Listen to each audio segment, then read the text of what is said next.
Sagutin mo ng malapit sa microphone. Sir, wala po akong alam dyan, sir. Bakit? Ikaw ang nakapangalang isa sa mga nag-import eh. Diba? Opo, sir. So, sino may nakakaalam? Sino kumausap ninyo para sa inyo para... Kausap po talaga niya si Ma'am Brenda. Yung broker po niya si Sir Cyril po. Okay, Brenda. Ano apelyido ni Brenda? Hindi ko lang po alam. Pero nandito po siya, sir. Oh, nasaan siya? Mr. Chair, di ko nga po alam ba't kasama yung name ko dyan. Wala po akong pinipirmahan sa kanila any kind of documents or entry, Mr. Chair. Pero broker kayo ng purchase. Di ko din po kilala sila, ma'am. Oo nga, pero... Ha? Opo, hindi ko po, ngayon ko lang nga po siya nakita, Mr. Chair. Pero bakit kayo broker ng purchase? Di ko din po alam, Mr. Chair. Wala po akong pinirmahan sa kanila kahit i-review po natin lahat. Pero broker ka. Opo, broker po. Dito po ako sa Manila, Mr. Chair, naka-assign.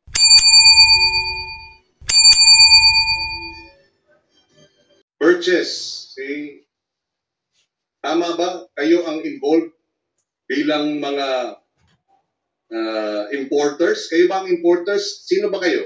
Ano ba ang personality niyo? Dahil yung pangalan niyo inalabas dito, Mr. Wala. Sir, ako po yung owner po ng EPC po. So, ano ang involvement niyo dito sa pinasok na mga ano nga ba yung produkto? Mackerel. Ha? Carrots pala, onions, at frozen fish, di ba? Ano dineklara ninyo? Ano yun? Sagutin mo ng malapit sa microphone. Sir, wala po akong alam dyan, sir. Bakit? Ikaw ang nakapangalang isa sa mga nag-import eh. Di ba? Opo, sir. So, sino may nakakaalam? Sino kumausap ninyo para sa inyo para maging kayo ang ano eh, nakalagay dito na importer or consignee. Opo, sir. Oh. So, sino kumausap sa inyo para maging importer at consignee? Yung tito ko po, sir. Tito mo. Opo. Anong pangalan ng tito mo? Sir Erwin Pascual po. Erwin Pascual. Sino si Mr. Erwin Pascual? Siya ba ang... Ikaw ang may-ari. Di ba? Owner ka nung... Opo, sir. Hindi pa pala nag-uot, Mr. Chair, Mr. Dexter, our colleague. Can you administer the oath to Mr. Wala?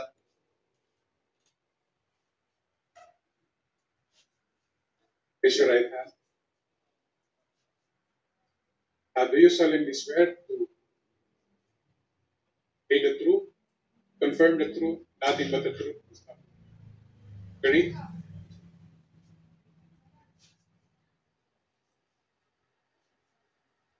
Yes? Answered in the affirmative? Can take your seat. Yung ibang ata, hindi pa rin nag-oath na nandito ngayon. Pero o nag-oath na. Si Rainier. Okay na siya. Okay na. Si Winstar. Okay. Nag-oath na. So siya na lang. Okay. Mamaya na. Okay, let's proceed. So, sino si Erwin? Pangalan pa rin sila doon. Erwin Pascual. Sino siya? Tito ko po, sir. So, sino ang may-ari? Ikaw o siya? Natatandaan ko lang po, sir.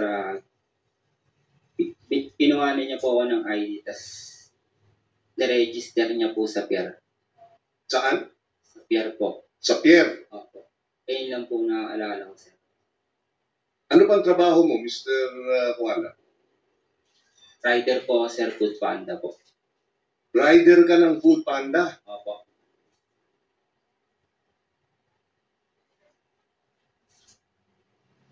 Saan ka umuwi? Bulacan pa po. So, isa kang rider ng Food Panda, pero nakapag-rehistro ka sa Pierre para makapag-import.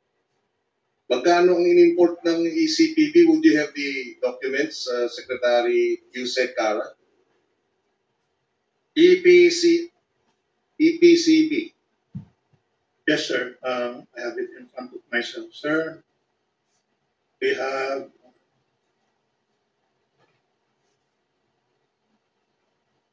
14 containers, sir. And of these 14 containers, magkano ang estimated value? Alam mo ba yun? Merong 14 na container na pinasok ang EPCB Consumer Goods. Pero hindi po. Anong pinapirma sa'yo? May pinapirma lang po sa akin ng papel pero hindi na po ako.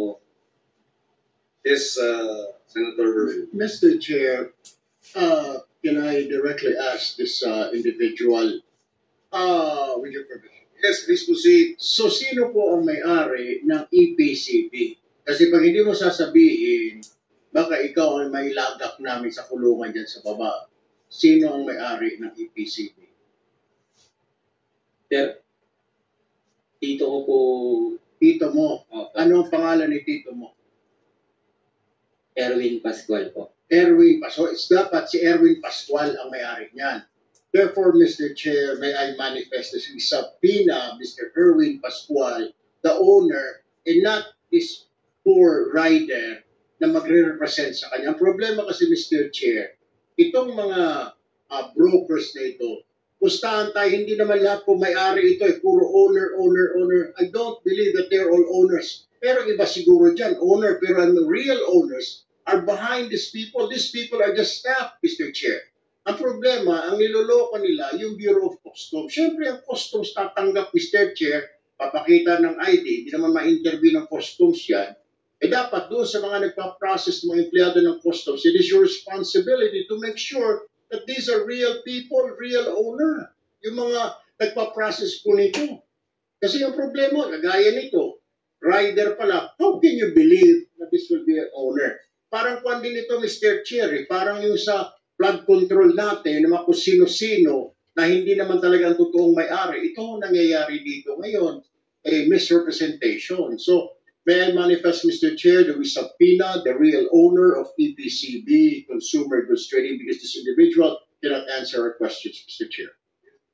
The Secretary is hereby directed to subpoena the real owner of EPCB Consumer Goods Trading. Yung purchase naman, so 14 ito container vans itong EPCB. Supposedly si Mr. Erwin Pascual. Do we invite him or do we subpoena him? First, invite him. So we invite him, and then if he does not attend, we will subpoena him. Purchase. Ilan ang Yuse Karan?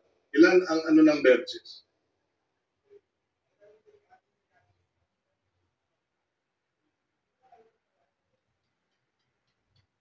Nine. 19, sir. 19. Did you say how much was the estimated value of yung 14? The estimated value of the 14 of EPCB, sir, was not known kasi nakalabas na, sir. So, never na-inspect. Okay. What about yung 19 ng purchase?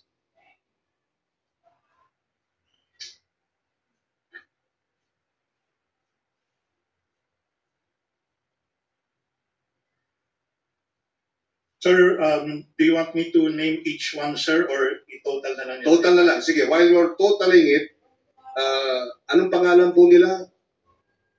Jovelyn. Purchase, yung ba apelido nyo? Yes po, good morning po. Good morning. So kayo ang may-ari ng Purchase Trading. Yes po. Kayo rin ang nag-import ng 19 na container. Tama ba? Yes po.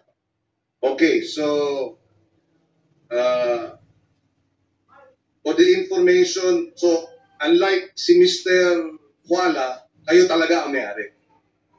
Matagal na kayong nag-i-import? Ano pa lang po, magto 2 years pa lang. 2 years. At ilang beses na kayo nakapag-import? Hindi ko lang po sure kasi po may broker po. Depende po kasi sa broker po yun. Depende sa broker ang Opo. pag-import? Di ba depende sa inyo yun? Opo, kasi po, minsan po sila naman po yung broker naman po yung kausap ng mga nag-i-import. Meron po kasi silang sinasabi, in buyer po. Doon lang no mission lang naman din po kami. Bali nire-rent lang po yung ano na, Yung yung ano po namin. lisensya nyo, Apo. nire-rent. Apo. Ang flood control din pala, no? So, ibig sabihin, hindi kayo talaga ang nagbabayad, hindi kayo talaga ang nag-import. Hindi po. Kayo may-ari ng Berches, pero merong kayong, magkano binibigay sa inyo pagka ganyan? Depende po sa kausap po. So, kaya nga, pero magbigay mo ako ng halimbawa, pinaparenta ninyo yung inyong lisensya. Apo. Magkano? Depende po sa kausap po ng broker po, sir. O kaya nga, itong sa kasong itong 11, ilan ang magkano ang sa inyo? Yung ang kausap po talaga niya si Ma'am Brenda, yung broker po niya si Sir Cyril po. Okay, Brenda, ano apelyido ni Brenda? Hindi ko lang po alam, pero nandito po siya, sir. Oh, nasaan siya? Ayun. Mr. Imperial. Where is Mr. Imperial? And where? Good morning, Mr. Chair. Ako yung Mr. Oh, Broker po. ikaw ang broker. Ano po sir, clear ko lang Mr. Chair, di ko nga po alam ba't kasama yung name ko dyan. Wala po akong pinipirmahan sa kanila any kind of documents or entry, Mr. Chair. Pero broker kayo ng Berches. Di ko din po kilala sila, ma'am. Sir. Oo nga, pero, Opo, hindi ko po, ngayon ko lang nga po siya nakita, sir. Mr. Chair. pero bakit kayo broker ng Berches? Di ko din po alam, Mr. Chair. Wala po akong pinirmahan sa kanila kahit i-review po natin lahat. Pero broker ka. Opo, broker po. Dito po ako sa Manila, Mr. Chair, naka-assign. Ibang company po yung pinagtatrabahoan ko, Mr. Chair. Anong company ninyo? Logistic lang po sa Binondo, Mr. Chair. Ang pangalan? Forwarding po. Baka So, hindi mo alam bakit ka opo, Mr. Chair. nakasama dun sa listahan bilang broker ng Berches. Yes, Mr. Chair. Aminado po akong wala akong pinirmang kahit ano pong contract or signature sa kanila, Mr. Chair. Okay, Brenda, what is your name? Can we administer the oath to Brenda? Before you administer the oath, ano po pangalan ninyo?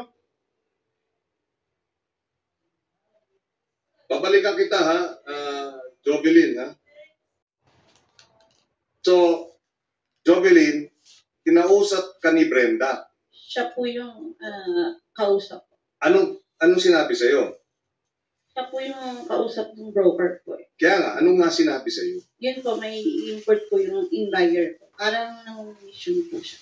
Pati siya nangungumisyon. So, nag-uusap kayong dalawa, sabi niya,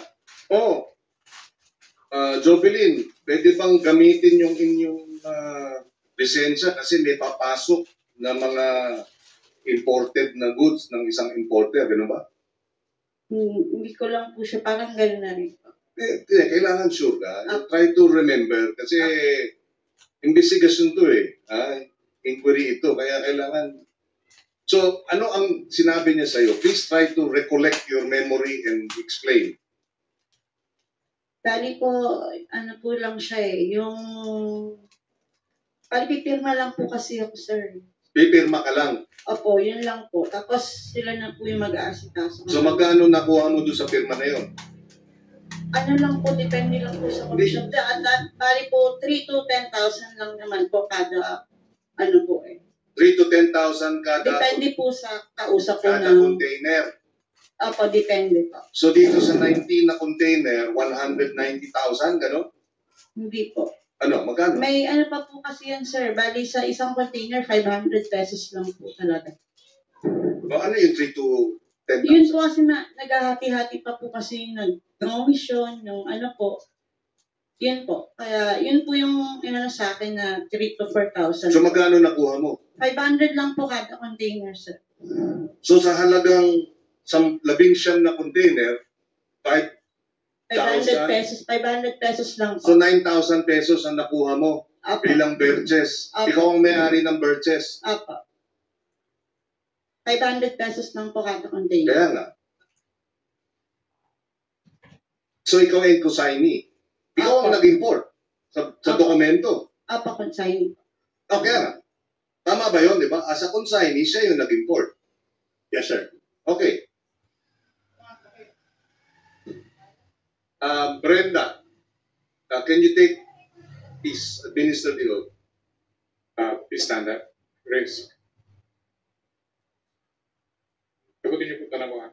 Do you solemnly swear to tell the truth, the whole truth, and nothing but the truth in this public inquiry? Affirmative. Thank you. Okay. Ikaw kasama din sa Berches Consumer Goods Trading?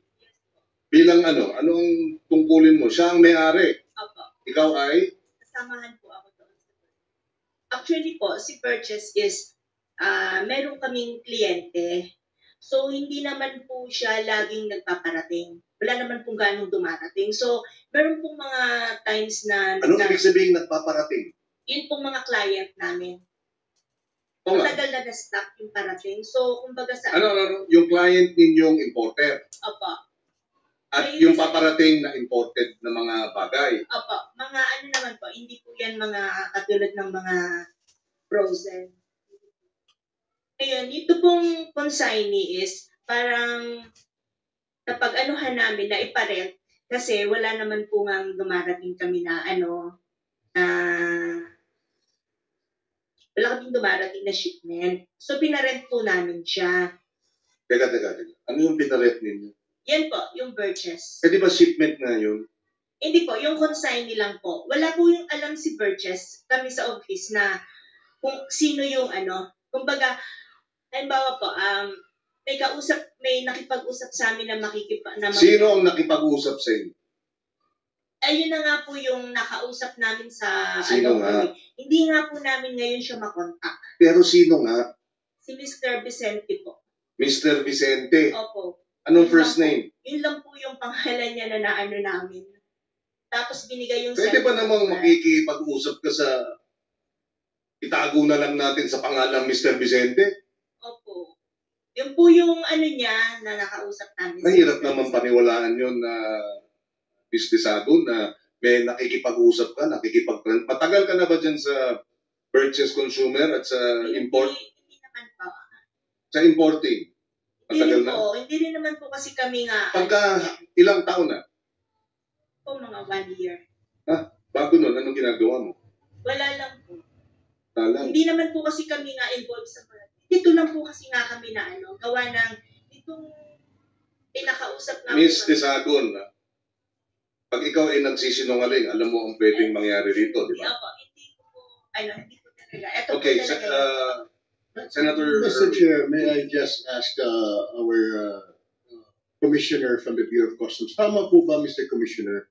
At wala po bang violation na pinapahiram nila yung kanilang mga consignee? Ano po ang regulations po dyan ng BOC?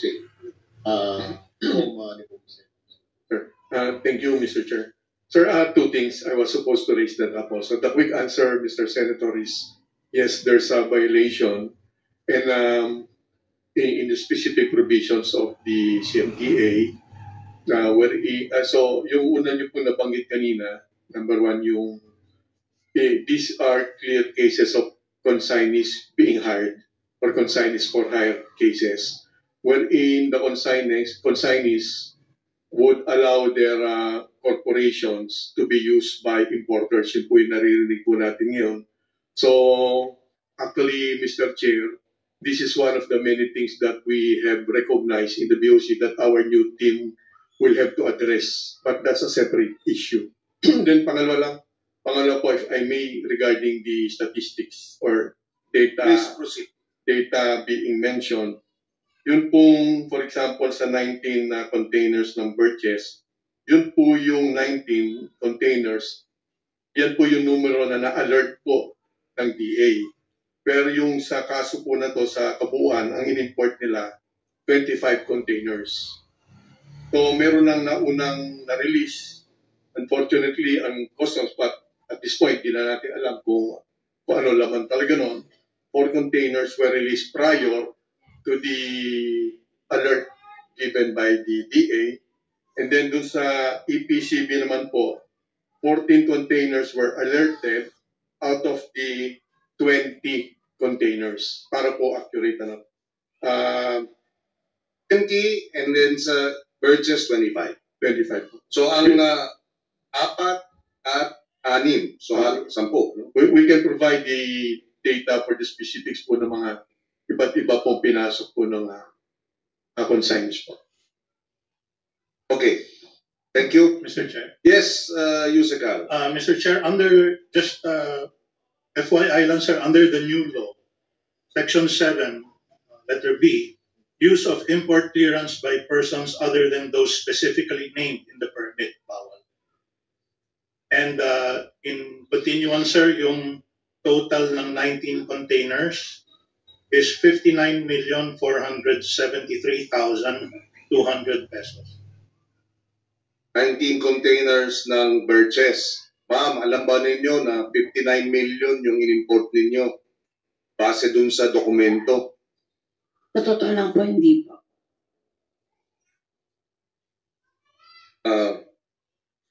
The chair now also acknowledges the presence of Senator J.V. Ejercito. So, meron kayong import permit? Meron po. Merong import permit, Ms. Desagum? Press accredited. Please press the mic. Accredited po siya. So, ang tanong natin sa customs na dapat busisihin, walang rehistro sa SEC. May rehistro ba kayo sa SEC? Actually, hindi po siya. Kasi ano po lang siya, DTI. Single lang po siya. Sole proprietor. Single prop. Well, anyway, maliwanag na hindi sila yung importer. Sila ay dummy. Mr. Chair, Yes. may I I'd like to direct this question again to the Bureau of Customs. May penalties po ba, Mr. Chair, yung consignees for hire? Kung may penalties po ito, may we know ano po ang mga penalties nito, Mr. Commissioner? I'll get the specifics po. But given the threshold po nung pinasok nila, which is more than 10 million, eventually this will definitely qualify as a violation of the AAES Act, Anti-Agricultural Economic Sabotage Act. Very specific po yung provisions na yun. And even the consignees, even though they will claim that they were just hired or used, kasali po yun in the concept of a collusion. So kasama po yun. But for the specific fines and imprisonment terms, hindi ko lang po alam eksakto po yan, but we can get that. Well, at 59 million, that's non-bailable. Yes. Purchase. Diba? Sir, Kaya, before you proceed, kaya Ms. Desagon, Brenda, kung hindi nyo sasabihin ng sinong kausap ninyo at Mr. Vicente lang, kayo ang maiipit. Try ko po na anuhin siya. Nakuhain. And sino pa bang Berches dito? Jason. Mr. Jason. Ano Yes. ang Yes, Mr. Chair, good morning. ano ang mo sa Berches? Ano ang tungkulin mo? Broker po ako from Cebu. Actually, Mr. Chair, may 3 entry po ako na napirmahan under Burgess. Sino nagpapirma sa'yo? Pero ano po siya, Mr. Chair, dry goods po lahat.